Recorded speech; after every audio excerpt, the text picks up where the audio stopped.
अस्सलाम वालेकुम my dear students. आज हम बात करेंगे यूनिट नंबर 9 के बारे में, जो कि है कीमोथेरेपी।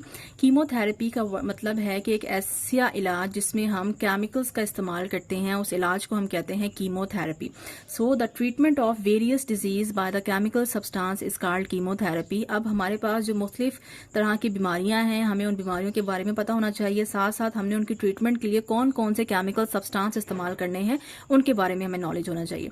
सो इसमें जस्ट आपने डेफिनेशन करनी है। मैंने कोशिश की है कि मैं हर डिजीज को डिफाइन भी करूं थोड़ा थोड़ा, साथ में उसको उसकी ट्रीटमेंट भी आपको बताऊं, साथ साथ जो इस ब्रांड के नाम से वो अवेलेबल हैं उसको भी एक दो मैंने कोट करने की कोशिश की है।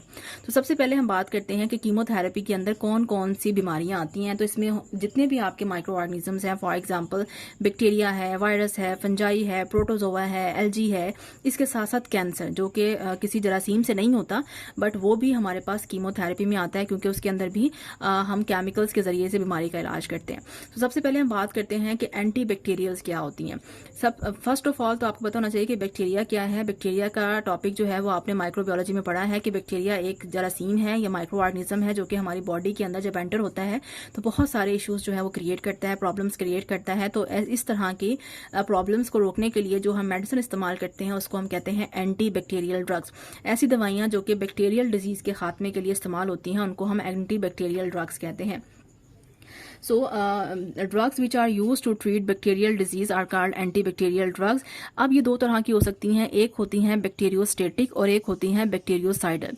स्टेटिक का मतलब होता है रोकना और साइड का मतलब होता है किल करना। वो दवाइयां जो कि हमारे बैक्टीरिया की ग्रोथ को रोकती हैं, यानी कि अगर आप इनका इस्तेमाल करेंगे तो ये आपकी बॉडी में मौजूद बैक्टीरिया को कमजोर कर देंगी और मजीद बैक्टीरिया को नहीं बनने देंगी और इसको आपकी बॉडी से जिंदा हालत में या कमजोर हालत में खारिज करेंगी। उनको हम कहते हैं बैक्टीरियोस्टेटिक। कुछ ड्रग स्ट्रांग होती हैं, कुछ केमिकल स्ट्रांग होते हैं और वो जब हम खाते हैं तो वो हमारे बैक्टीरिया को कमजोर करने के बजाय मुकम्मल तौर पर उसको किल कर देते हैं और किल बैक्टीरिया को फिर हमारी बॉडी से खारिज करते हैं। उन दवाइयों को हम कहते हैं बैक्टीरियोसाइडल ड्रग। एग्जाम्पल्स आपने जरूर कोट करनी है। अगर आपसे कोई भी आए, लास्ट टाइम पेपर में ये क्वेश्चन आया हुआ था, तो आपने कोशिश ये करनी है कि एग्जाम्पल आप जरूर कोट करें। For example ciprofloxacin, penicillin, amoxicillin और सेफ्ट्राइक्सोन। सिप्रोफ्लॉक्सासिन नोविडेट के नाम से मार्केट में अवेलेबल है, अमोक्सिसिलिन अमोक्सिल के नाम से अवेलेबल है। सबसे ज्यादा आप इस्तेमाल करते हैं जब भी आपको कोई बुखार होता है या कोई और मामूली से इन्फेक्शन होता है तो उसको बचाने के लिए, आप उसे कवर करने के लिए आप अमोक्सिल जो है वो इस्तेमाल करते हैं। और सेफ्ट्राइक्सोन ऑक्सीडिल के नाम से और सेफिक्सोन के नाम से मार्केट में अवेलेबल है। देन आपके पास आता है what are the anti viral drugs. Virus ऐसे जरासीम्स होते हैं जो कि हमारे बैक्टीरिया से साइज में बहुत छोटे होते हैं बट बहुत ज्यादा नुकसानदेह होते हैं, बैक्टीरिया से कई ज्यादा नुकसानदेह होते हैं, क्योंकि बैक्टीरिया अगर एक दिन में 1 से 4 बनते हैं तो वायरस एक दिन में 1 से 20 बन जाते हैं, अगले दिन में 20 से डबल बन जाते हैं। तो इनकी बहुत तेजी से रेप्लिकेशन होती है, इसलिए हम उस वायरस की बीमारी को रोकने के लिए एंटीवायरस देते हैं। जो एंटीबैक्टीरियल ड्रग है इनको हम कम से कम 3 दिन इस्तेमाल करते हैं, ज्यादा से ज्यादा आप 7 दिन इस्तेमाल करते हैं, इसके बाद आप इसको इस्तेमाल नहीं करते। जबकि जो एंटीवायरल ड्रग्स हैं इनका इस्तेमाल जो है वो कई दिनों से लेकर महीनों तक किया जाता है, यानी कि आप इसको 15 दिन से महीना 1.5 महीने तक भी इस्तेमाल करते हैं, क्योंकि वायरस को बॉडी से खारिज करना बहुत मुश्किल होता है। 3 दिन के इस्तेमाल से या 7 दिन के इस्तेमाल से ये आपकी बॉडी से खारिज नहीं होता, तो इसकी ट्रीटमेंट थोड़ी सी लंबी होती है। वजह यह है कि वायरस जो है वो टोटली आपकी बॉडी पे डिपेंड करता है और 1 से 2, 2 से 4, 4 से 8, 8 से 16 जरासीम तेजी से आपकी बॉडी के अंदर पैदा करता है, फिर उनको निकालना मुश्किल हो जाता है। वो ड्रग्स जिनको हम इस्तेमाल करते हैं वायरस के इन्फेक्शन को ट्रीट करने के लिए, उनको हम एंटीवायरल ड्रग्स कहते हैं। वायरस टोटली हमारे होस्ट सेल पे डिपेंड करता है। होस्ट का मतलब है कि अगर वायरस मेरी बॉडी में एंटर होगा तो वो टोटली मेरी बॉडी की फूड भी यूज करेगा, एनर्जी भी यूज करेगा और मेरी बॉडी से रिहाइश भी लेगा और बदले में मुझे नुकसान पहुंचाएगा और अपनी नई नस्ल भी वहां पैदा करेगा। एंटीवायरल ड्रग्स जो है वो मोस्टली प्रोफाइलेक्टिकली ली जाती है। प्रोफाइलेक्टिक का मतलब होता है बीमारी होने से पहले अगर आप कोई दवाई लेते हैं तो उसको प्रोफाइलेक्टिक कहते हैं। फॉर एग्जाम्पल, आपको लग रहा है कि जी किसी जगह पे वायरल इन्फेक्शन फैला हुआ है और आप चाहते हैं कि मुझे ये ना लग जाए, तो आप एंटीवायरल्स खाना शुरू कर देते हैं, या मोस्टली वैक्सीन की शक्ल में भी एंटीवायरल ड्रग्स जो हैं वो ली जाती हैं। ठीक है, तो बीमारी होने से पहले हम इसका इस्तेमाल करते हैं। फॉर एग्जांपल ज़नामाविर है, पेनसाइक्लोविर है और एसाइक्लोविर है। ये एसाइक्लोविर सोडियम पोटेशियम के नाम से अवेलेबल होती हैं। ये सारी की सारी इसकी ड्रग्स के नाम है। मोस्टली इनमें विर आता है। देन आता है एंटी प्रोटोजोवल ड्रग। प्रोटोजोवा क्या होते हैं? प्रोटोजोवा हमारे एनवायरनमेंट के अंदर मौजूद छोटे छोटे जरासीम होते हैं, जैसे कि मच्छर हो गया या कुछ मक्खियां हो गई, जैसे डेंगू का मच्छर हो गया। ये सारे के सारे प्रोटोजोवा हैं जो कि गंदे पानी पे, गंदी खुराक के ऊपर रहते हैं और यहाँ पे ग्रो करते हैं, और गंदा खाना और जब गंदी खुराक हम खाते हैं तो ये जरासीम हमारी बॉडी के अंदर एंटर होकर हमें बीमारियां पैदा करते हैं। सो वो दवाइयां जो हम प्रोटोजोआ को ट्रीट करने के लिए इस्तेमाल करते हैं उनको हम एंटी प्रोटोजोवल ड्रग कहते हैं।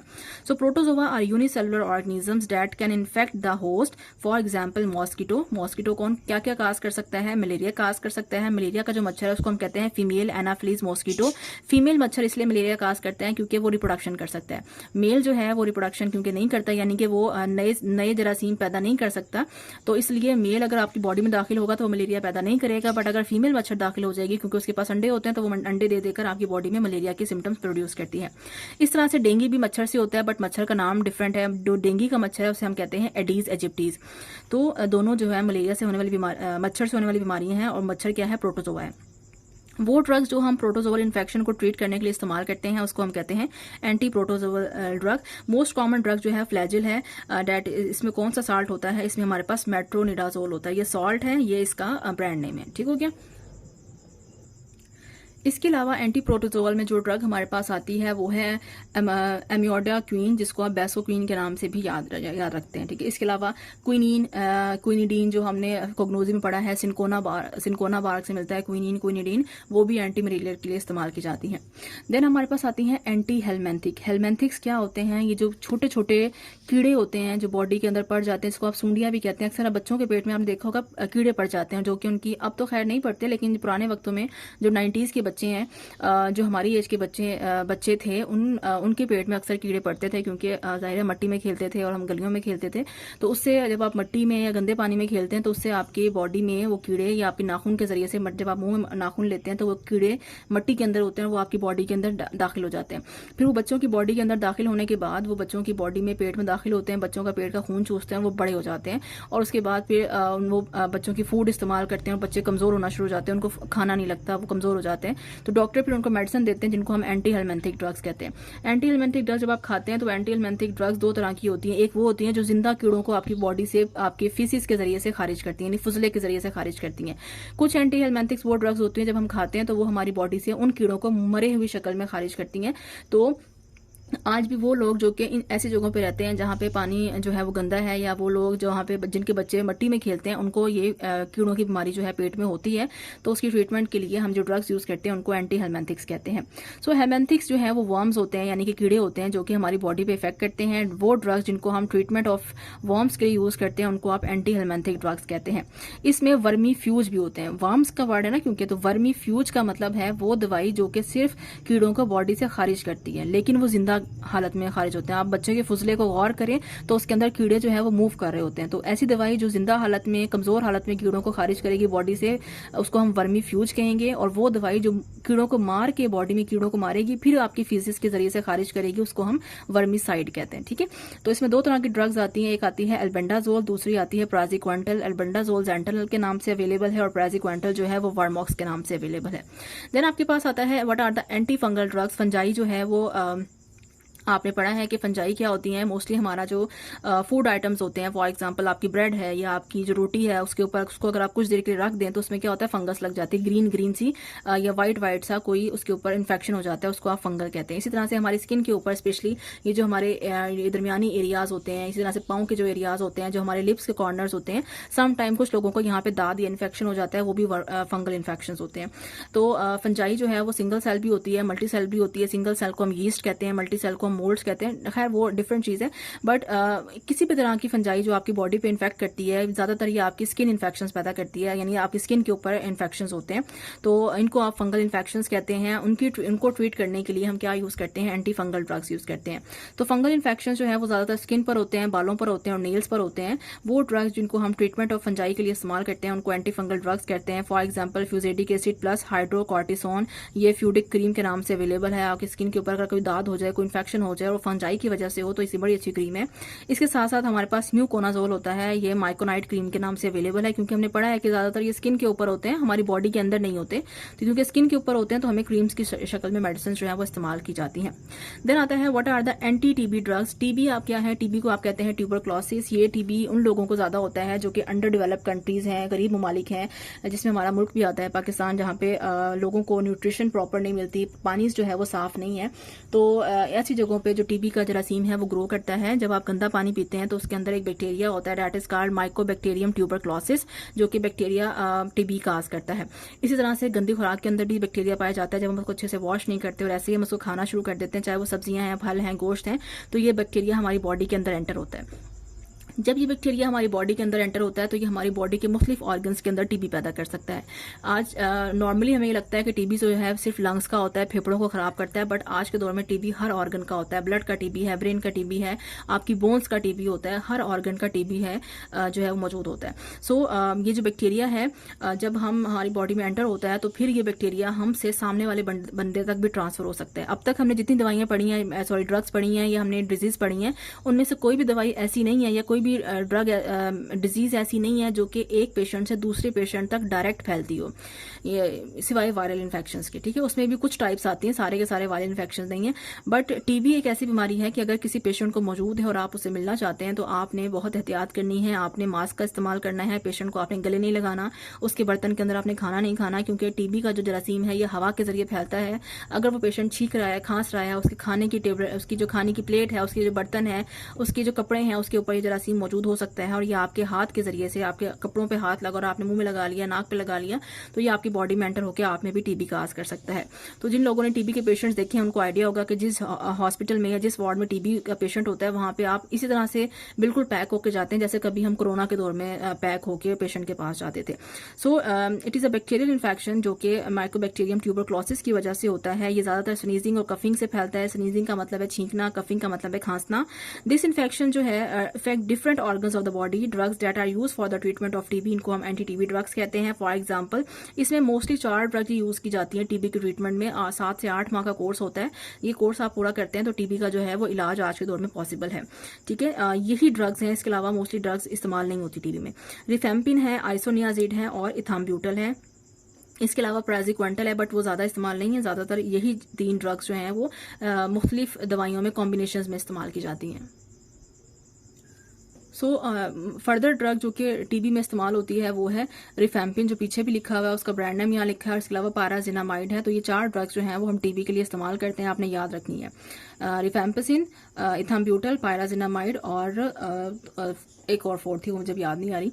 देन आता है एंटी लेप्रोसी ड्रग। लेप्रोसी होता है कोढ़ का मर्ज, यानी स्किन के ऊपर एक फोड़ा बन जाता है और उस फोड़े के अंदर जो है वो पानी या फ्लूइड जमा हो जाता है और वो आपकी बॉडी को बहुत पेनफुल होता है। ठीक है, जो कोढ़ का मर्ज है उससे क्या होता है, उससे आपकी बॉडी, आज के दौर में तो खैर नहीं होता, लेकिन पुराने वक्तों में ये बहुत सीवियर बीमारी थी और पूरी स्किन के ऊपर ये जो इन्फेक्शन था वो फैल जाता था और पूरी स्किन जगह जगह से गलना शुरू हो जाती थी, उसके अंदर कीड़े पड़ना शुरू हो जाते थे।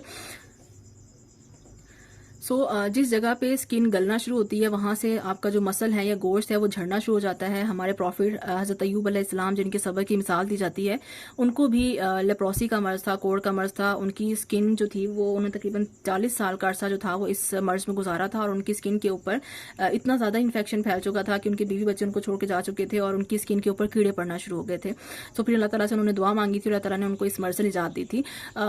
ये जो था पुराने वक्तों में बहुत ज़्यादा बीमारी फैलती थी, बट आज के दौर में भी जहाँ पे प्रॉपर सैनिटेशन का सिस्टम नहीं है वहाँ पे बीमारी फैलती है।